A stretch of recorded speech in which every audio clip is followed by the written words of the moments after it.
कल्कि 2898 AD देख के मुझे अपने मैथ्स टेस्ट की याद आई। स्टार्ट एकदम भारी होता है, बीच में डिफिकल्ट क्वेश्चंस आते हैं और एंड एकदम स्ट्रांग होता है। Kalki 2898 AD is India's most ambitious, biggest, and the most expensive project released in theaters, and it was a complete mixed bag of project for me. I loved and hooted for the Mahabharata portions of the movie, but I was also desperately waiting for some portions to finish. Here is my review for the movie. I'll start with the synopsis of the movie, and if you want to skip this, you can check the timestamp.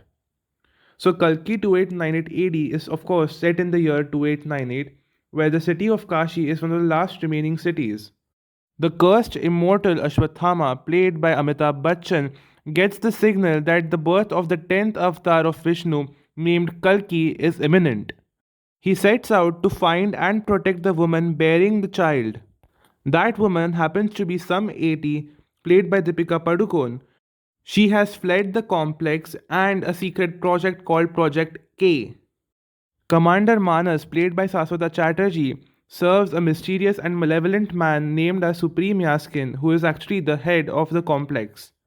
Manas sends out his forces and puts a handsome bounty on some 80's head, which grabs the attention of all the bounty hunters in Kasi and our main hero, Bhairava, played by Prabhas.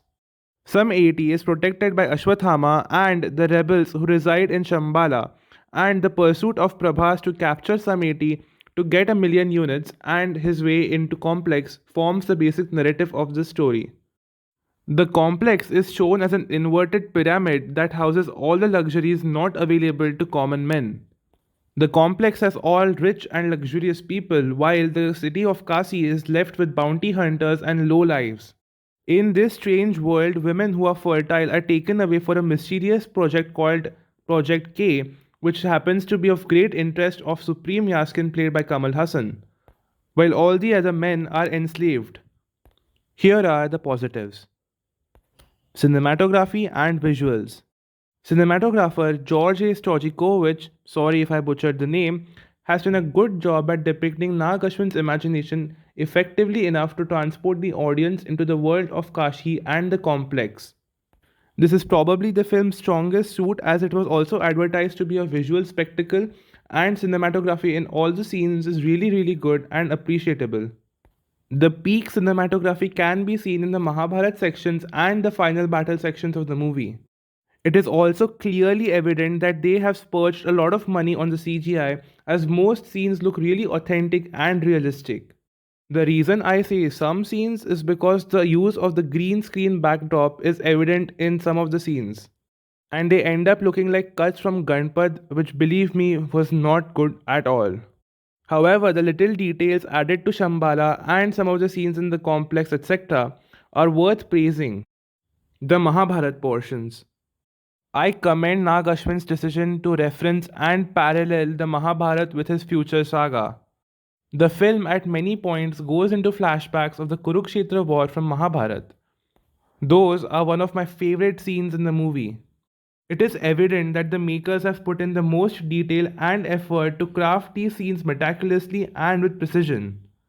The events of Kurukshetra war that were shown in the movie are shown with great detail and respect for them, and they have not messed it up the way Adipurush did. The love, care, and respect for the source material is evident in all of the scenes which had the Mahabharata and Kurukshetra war. Those scenes had the most depth and gravitas in them that really got me invested. The movie starts strong with a Mahabharata sequence which shows Lord Krishna taking away the Shivamani from Ashwathama's head. This really set the tone for the movie and got me invested right away. It may have been taken away in the first half, but it still came back in the second half. Chills literally ran down my spine towards the climax, which holds one of the finest scenes in the movie: the fight sequences. The fight sequences with Ashwathama and Bhairava are some of the movie's finest points. The final battle at the end of the climax is crafted really well and holds your attention. The battle is interwoven so well that it keeps you on the edge of your seat. However, the sequence where Bhairava is introduced to us in the first half of the movie is crafted very poorly and is very boring to sit through. The fight includes Bhairava doing some superhuman stunts and taking out goons, calling them stupid names like cockroach and machhar. That fight sequence was not at all gripping and it made me yawn. Also, the fact that the scene took place after a very serious scene and the tone shift from that scene to this one was not really good and planned at all. The negatives: a tiring first half. The movie has an exhausting and slow first half, while your suffering is repaid in the second half. It is just torture to sit through that. There are too many subplots and a plethora of cameos, some of which haven't even been handled properly. All of these factors ultimately distract an audience from the story and it detaches you from that narrative. The inclusion of the love plot between Disha Patani's character Roxy and Bhairava was completely unnecessary and added to the runtime. The movie would have worked just fine if that plot had been omitted. There also comes a point in the first half of the movie, at the very beginning, where Mrunal Thakur has made a cameo appearance. She plays a pregnant mother who is captured by the complex along with a rebel from Shambhala.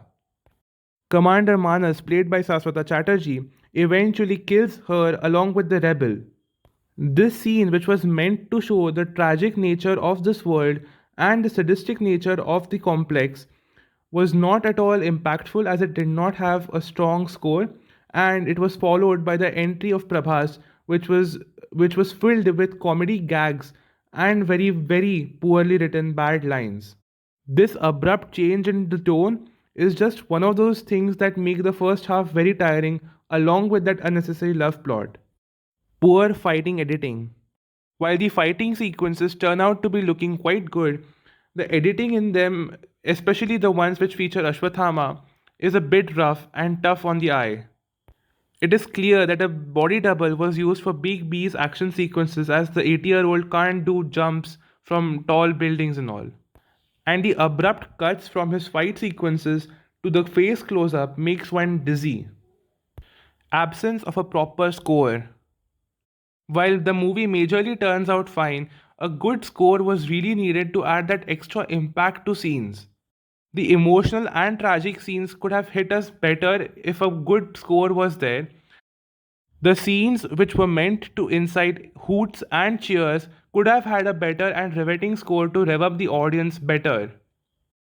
Bad costumes. To show a post apocalyptic vibe, the costumes that were eventually created reminded me a lot about Mad Max. Those costumes do not look original at all. It looks like a lot of references were drawn from Mad Max. Even the weapons used for the final battle and most of the film look very cheap, and I'm not a huge fan of them. Performances. Prabhas has done mostly good with his role in the movie. He, however, falls flat in the comedic scenes. It felt a lot like he's forcing himself to be funny, to throw those gags which really did not look natural. He does, however, pull through towards the end of the movie for the climax and the serious scenes. Whatever supposed acting curse that Prabhas was suffering through seems to be over as he delivers a strong performance. Amitabh Bachchan is probably the best in the entire movie. At the age of 80, this man is pulling a lot. I marveled at this man's performance in the movie. He has done such an amazing job. He brought so much of sincerity and depth to the character of Ashwathama. He made him stand out, really. Even in the scenes where he doesn't have a dialogue, his eyes shine through. His eyes convey the message that needs to be conveyed, and that is really good. His gruff dialogue delivery is at point, and it really feels like a different character and does not feel like Amitabh Bachchan is in there. This is an unpopular opinion, but Deepika Padukone has a very mediocre performance in the movie. Apart from that amazing interval sequence, she looks really dazed and confused throughout the movie. The groundedness and sincerity and sensitivity that she got for the mother's role in Jawan is not the same here in Kalki.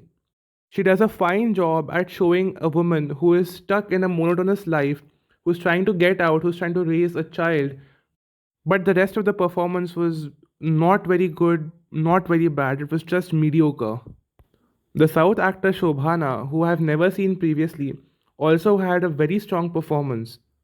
The cameos of likes of Dulquer Salman and SS Rajamouli were amazing, while I did not enjoy the cameos of Mrunal Thakur, who could have been handled much better, and Vijay Deverakonda.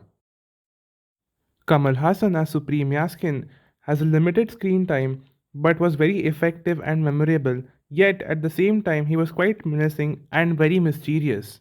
Saswata Chatterjee as Commander Manas was pretty annoying. It was as if he was trying too hard to be intimidating and ruthless, and it was not effective in the end. In conclusion, Nag Ashwin attempted to create an ambitious and post apocalyptic world, but fell into the trap of unnecessary subplots and a lot of characters. The film leaves you with a lot of questions like who exactly is Yaskin? Is he Kali or is he going to make Kali? What exactly is Project K? And while all of these questions are going to be answered in the next part, you will have to wait a long time for it, which leaves you quite frustrated actually. The movie is good. I rate it a 6 out of 10 and I would recommend you watch it because of the stern visuals and the mythological involvement that is used in the movie like it has never been used in India. While the negatives do overshadow the positive, it is still a movie worth watching for the sheer scale and visual effects used. I hope this review helped. If you like this video, stay tuned to my channel by subscribing to it. Thank you.